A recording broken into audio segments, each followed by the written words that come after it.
Talks and ethical investments में आप सभी का स्वागत है।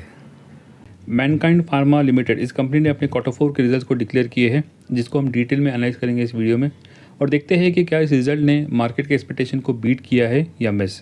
हम देख सकते हैं कि ईयर ऑन ईयर बेसिस में नेट प्रॉफिट में 10% का फॉल दिखाई देता है। तो चलिए शुरू करते हैं। इस कंपनी का बिजनेस शरिया कंप्लायंट है और हम इस कंपनी के मार्केट के एक्सपेक्टेशन का डेटा देखें तो हम देख सकते हैं कि सेल्स में एक्सपेक्टेशन थी 3096 करोड़ की और नेट प्रॉफिट में एक्सपेक्टेशन है 366 करोड़ की। ये एक्सपेक्टेशन की शीट जो है वो मैंने व्हाट्सएप चैनल पे शेयर की है, उसका लिंक मैंने डिस्क्रिप्शन बॉक्स में ऐड किया है। आप चाहे तो उसको फॉलो करके इसको डाउनलोड कर सकते हैं। तो हम इसके एक्चुअल रिजल्ट्स को देखें तो हम देख सकते हैं कि ईयर ऑन ईयर बेसिस में सेल्स में 27% की ग्रोथ दिखाई देती है और कंपनी ने डिक्लेयर की है सेल्स ऑफ 3079 करोड़ के और एक्सपेक्टेशन थी 3096 करोड़ की। तो हम देख सकते हैं कि सेल्स में इस रिजल्ट ने मार्केट के एक्सपेक्टेशन को मिस किया है। हम नेट प्रॉफिट की बात करें तो ईयर ऑन ईयर बेसिस में 10% का डिप दिखाई देता है और कंपनी ने डिक्लेयर किए है नेट प्रॉफिट ऑफ 425 करोड़ के और एक्सपेक्टेशन थी 366 करोड़ की। तो हम देख सकते हैं कि नेट प्रॉफिट में इस रिजल्ट ने एक्सपेक्टेशन को बीट किया है। और हम इस कंपनी के वॉल्यूम का डेटा देखें और लास्ट 30 डेज़ का एवरेज डेटा देखा जाए तो इसमें 59% जो है वो डिलीवरी में बाइंग हो रही है। हम इस कंपनी के स्टॉक्स के रिटर्न्स की बात करें तो हम देख सकते हैं कि लास्ट 1 ईयर में पॉजिटिव रिटर्न्स है 21% के और लास्ट 6 मंथ्स में नेगेटिव रिटर्न्स है 1% के।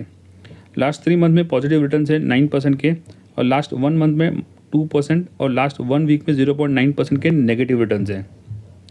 हम इस कंपनी के फंडामेंटल्स को देखें दोस्तों तो हम देख सकते हैं कि एक लार्ज कैप कंपनी है जिसका मार्केट कैपिटलाइजेशन है 1,05,236 करोड़ का। फार्मास्यूटिकल इस पर्टिकुलर इंडस्ट्री से कंपनी बिलोंग करती है और लास्ट 1 ईयर में इस कंपनी ने अपने इन्वेस्टर्स को 20% के रिटर्न दिए हैं।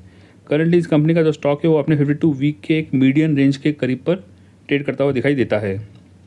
हम ईयर ऑन ईयर बेसिस पे इस कंपनी के सेल्स एंड प्रॉफिट को कंपेयर करें तो अभी तक भी इस कंपनी के जो फाइनेंशियल ईयर 2025 का डेटा अवेलेबल नहीं है, तो हम ट्रेलिंग 12 मंथ्स के डेटा के साथ में इसको कंपेयर करेंगे। तो हम देख सकते हैं कि 2020 में इस कंपनी के सेल्स थे 4,794 करोड़ के और ईयर ऑन ईयर बेसिस में इसमें स्टडी ग्रोथ दिखाई देती है। हम नेट प्रॉफिट की बात करें तो 2020 में इस कंपनी के नेट प्रॉफिट्स थे 958 करोड़ के। इसमें ईयर ऑन ईयर बेसिस में इसमें ग्रोथ दिखती है बट 2023 में इसमें स्लाइट डिक्लाइन दिखाई देता है। फिर ये बढ़कर होते हैं 1,823 करोड़ के इन 2024 और ट्रेडिंग 12 मंथ का डेटा भी इसमें पॉजिटिव दिखाई देता है। हम इस कंपनी के शेयर होल्डिंग पैटर्न की बात करें और लास्ट 2 ईयर्स का डेटा देखा जाए तो हम देख सकते हैं कि प्रमोटर्स की होल्डिंग इसमें रिड्यूस हुई है फ्रॉम 2% और FIIs की बात करें तो FIIs ने अपना स्टेक इसमें काफ़ी बढ़ाया है। करंटली इनकी होल्डिंग है 12% की। हम DIs की बात करें तो DIs की होल्डिंग इसमें लगभग कांस्टेंट दिखाई देती है। करंटली इनकी होल्डिंग है 11.4% की और पब्लिक की बात करें तो पब्लिक की होल्डिंग इसमें रिड्यूस हुई है 4% से लेके 2.8% की। हम टेक्निकल इंडिकेटर्स की बात करें तो हम देख सकते हैं कि करंटली इस कंपनी का जो स्टॉक है वो बोलिंजर बैंड के एक मीडियन रेंज के करीब पर ट्रेड होता दिखाई देता है और लास्ट 1 वीक का कैंडल देखें तो उसमें रेड कैंडल है। इसका मतलब है इसमें बिकवाली देखी गई है। सारे इंडिकेटर जो है वो वीकली चार्ट के बेसिस पर है और करंटली इस कंपनी का जो स्टॉक है वो अपने 52 वीक हाई से लगभग 17% के डिस्काउंट पर ट्रेड करता हुआ दिखाई देता है। हम RSI इंडिकेटर की बात करें तो ये है 52 जो कि हम कह सकते हैं कि न्यूट्रल है और हम MACD चार्ट की बात करें तो करंटली इस कंपनी का जो स्टॉक है वो एक बुलिश ट्रेंड में एंटर करता हुआ दिखाई देता है। कोई बाई सेल रिकमेंडेशन नहीं है।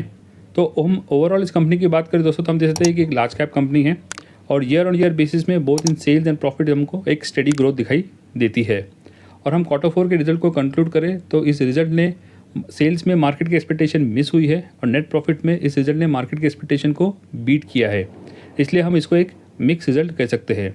अब इसका जो रिजल्ट है वो भी मार्केट क्लोज होने के बाद आया है तो हमको कल ही पता चलेगा इसका एक्चुअल एक्शन। तो आपको क्या लगता है कि इसके स्टॉक में और ख़रीदारी होगी या इसमें बिकवाली होगी? कमेंट सेक्शन में ज़रूर लिखना। इस वीडियो में इतना ही दोस्तों, मिलते हैं नेक्स्ट वीडियो में एक न्यू इंटरेस्टिंग टॉपिक के साथ। Thank you.